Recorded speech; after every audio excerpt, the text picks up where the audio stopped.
Hello anime fans, तो कैसे हो सभी। सो गाइस, इस वीडियो में मैं एक्सप्लेन करने वाला हूँ डॉक्टर स्टोन के 4th सीजन के एपिसोड 4 की स्टोरी को। तो अब बढ़ते हैं हमारे एक्सप्लेनेशन की तरफ इस इंट्रो के बाद।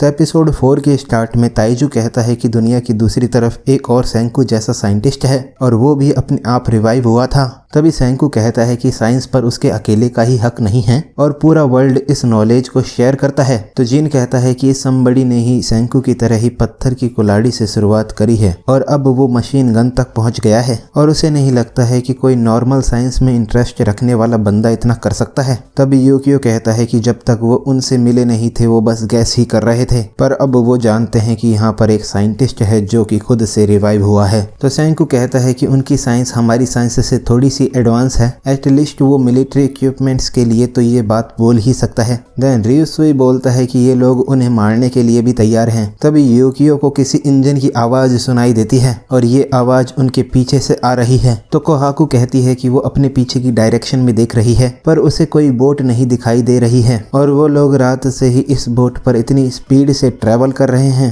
और उसे नहीं लगता है कि एनिमी उन तक इतनी जल्दी पहुंच पाएगा। तभी यूकियो बाहर आके देखता है और ये आवाज एक एयरप्लेन की होती है, जिसे देखकर सेंकू इम्प्रेस हो जाता है। तो ताइजू सेंकू से पूछता है कि अब वो क्या करे। फिर जिन एनिमी को व्हाइट फ्लैग दिखाने का कहता है और शायद ऐसा करके वो एनिमी के साथ फ्रेंड्स की तरह बात कर पाएंगे। तभी कोहाकू कहती है कि जिन लोगों ने उन्हें देखते ही ओपन फायर कर दिया था, क्या ये बात उन लोगों के लिए है। तो यूकियो कहता है कि ये लोग इतना नीचे फ्लाई नहीं कर रहे होते अगर इन लोगों की इच्छा उन पर अटैक करने की ना होती तो। तभी रियुसुई सभी को कस के पकड़ने का कहता है और वो फुल स्पीड से अपनी बोट चलाता है। देन एनिमी उन्हें फॉलो करता है। तभी एनिमी मशीन गन निकाल कर उनकी बोट्स को शूट करता है। तो योगा बोट को शूट रेंज से साइड में करता है, जिससे ओपन बोट वाले बैटल टीम के सभी मेंबर्स पानी में गिर जाते हैं और बंद बोट के ऊपर मेटल की छत लगी होती है। तभी गिनरो रोने लगता है और मासू काजे को गिनरो को बचाते वक्त एक बुलेट से स्क्रैच लग जाता है। तो किनरो कहता है कि गिनरो रिलैक्स, ये एक सीरियस इंजरी नहीं है।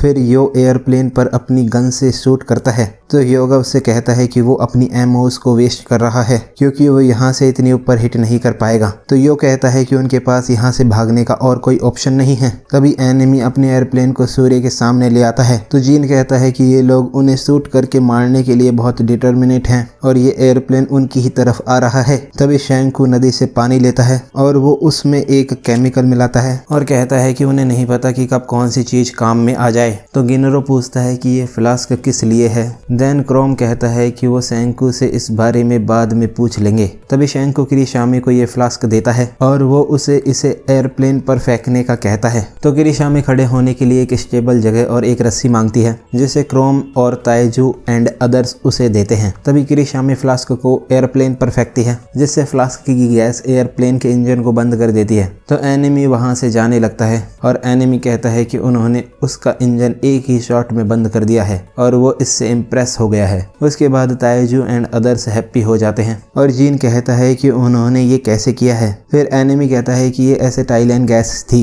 और ये गैस ह्यूमन बॉडी के लिए हार्मलेस है, पर ये गैस इंजन को ठप कर सकती है और ये काउंटर मेजर बहुत एलिगेंट है। और उसने इस वेपन के बारे में सुना था जिसका नाम फायरोफोरिक वेपन है और उसे ये कई हजारों साल तक स्टैचू रहने की वजह से याद नहीं था। तभी कॉल पर जेनो कहता है कि ये गैस आसानी से पानी और कैल्शियम कार्बाइड को मिलाकर बनाई जा सकती है और कैल्शियम कार्बाइड खाना बनाने वाले कोयले या फिर शी शेल्स से बनता है। तो स्टैनली कहता है कि एनिमी के पास भी एक क्लेवर साइंस गाय है जो कि जेनो की तरह ही है। देन गिनरो कहता है कि शायद एनिमी और लोगों के साथ वापस आ सकता है, इसीलिए हमें यहाँ से भाग जाना चाहिए। तभी रियुसुई भागने से मना करता है और सेंकू एनिमी के पीछे जाने का कहता है। तो कोहाकू कहती है कि शायद वो दोनों कुछ रिस्की करने वाले हैं। तभी शेंकू बोलता है कि उन्होंने देखा था कि प्लेन कहाँ पर क्रैश हुआ है, इसीलिए उन्हें वहाँ पर बैकअप के आने से पहले पहुँचना है। तो कोहाकू को वो एयरप्लेन दिख जाता है और वो बताती है कि एनिमी यहाँ से भाग चुका है और वो इस एनिमी से इंफॉर्मेशन निकलवा सकते थे। फिर शेंकू एयरप्लेन को अपने साथ ले जाने का कहता है। तो जीन कहता है कि तो ये दोनों ऐसा करने का सोच रहे थे। देन वो लोग उस एयरप्लेन को अपनी शिप पर ले जाते हैं। तभी शेंकू कहता है कि रियल किंगडम ऑफ साइंस इस एयरप्लेन को एनिमी के हाथ से लेकर के हैप्पी फील कर रही है। तो जीन कहता है कि वो दोनों बस ये एयरप्लेन चाहते चाहते थे और उन्हें सेंको का फेस देखना चाहिए था जब उसे वो एयरप्लेन दिखा था और उसे सेंको के हार्ट से एक्सेलरेटिंग की आवाज आ रही थी। तभी सेंको कहता है कि जीन बिल्कुल सही है। तो कोहाकू को एयरप्लेन पर कुछ फैसिनेटिंग दिखता है। उसके बाद सुकासा एयरप्लेन पर मक्का के बीज और कुछ पत्ते देखता है। तभी यूकियो कहता है कि एनिमी ने उनके पीछे एक प्लेन भेजा था, इसका मतलब यहाँ आसपास कोई ओपन फील्ड होगा जो कि एक रनवे की तरह कार्य कर रहा है। तो ताइजू कहता है कि ये रनवे मक्का के खेत के पास होगा। तभी सुकासा कहता है कि थ्योरी में तो उन्हें यहाँ से एनिमी के द्वारा अटैक किए जाने के बाद वापस चले जाना चाहिए, पर वो अभी एनिमी को फॉलो करके बहुत कुछ जान सकते हैं, भले ही उन्हें रिस्क भी क्यों ना लेना पड़े।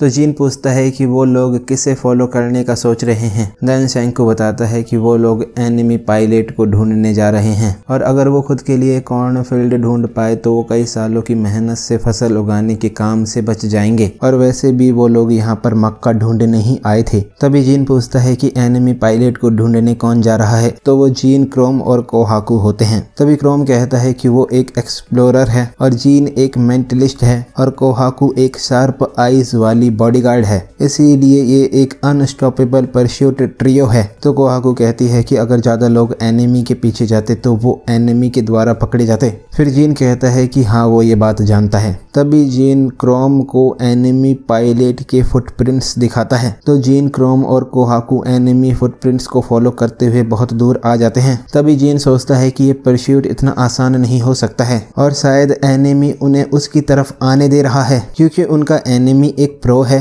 और वो ये गेम एक मेंटलिस्ट के अगेंस्ट खेलना चाहता है और उसे पोकर गेम में हारने के बाद सभी के सामने खुद को प्रूफ करना है। उसके बाद जीन, क्रोम और कोहाकू को उससे एक कदम भी आगे जाने से मना करता है और वो दोनों उसे फॉलो करें और वो उनके लिए एक फ्लावर की लाइन बनाएगा। तो क्रोम उसे हाँ बोलता है। तभी जीन आगे बढ़ता है और वो वहाँ पर फ्लावर्स गिराते हुए जा रहा होता है। देन जीन फुटप्रिंट्स के लास्ट में जाकर पहुँचता है और क्या कोई वहाँ पर है। तभी स्टैनली उसके सामने आता है और वो अपना मास्क खोलता है। तो जीन उससे पूछता है कि वो कौन है और वो कहाँ से आया है। तभी स्टैनली जीन पर गन पॉइंट करता है। तो जीन उससे कहता है कि नो गन्स प्लीज। फिर स्टैनली जीन को चेक करता है। तभी जीन कहता है कि उसके पास कोई वेपन नहीं है। तो स्टैनली कहता है कि जीन सही है, पर जीन के पास कई तरीके की ट्रिक्स हैं। तभी जीन खुद को एक मैजिशियन बताता है। तो स्टैनली कहता है कि वो जीन की बॉडी को देखकर बता सकता है कि वो एक योद्धा नहीं है जैसे कि उसके समुराई दोस्त हैं, इसीलिए वो उन्हें छुप कर खत्म करने वाला था, पर अभी जीन के लिए उसके पास बहुत से क्वेश्चंस हैं। देन स्टैनली जीन को अपने डॉक्टर लीडर से मिलाने का कहता है। तभी जीन स्टैनली को फॉलो करता है और जीन कुछ दूर चलने के बाद एनिमी के बेस को दूर से देखता है। फिर जीन सोचता है कि उन्होंने कॉर्नफील्ड को ढूंढ लिया है। सेंकू।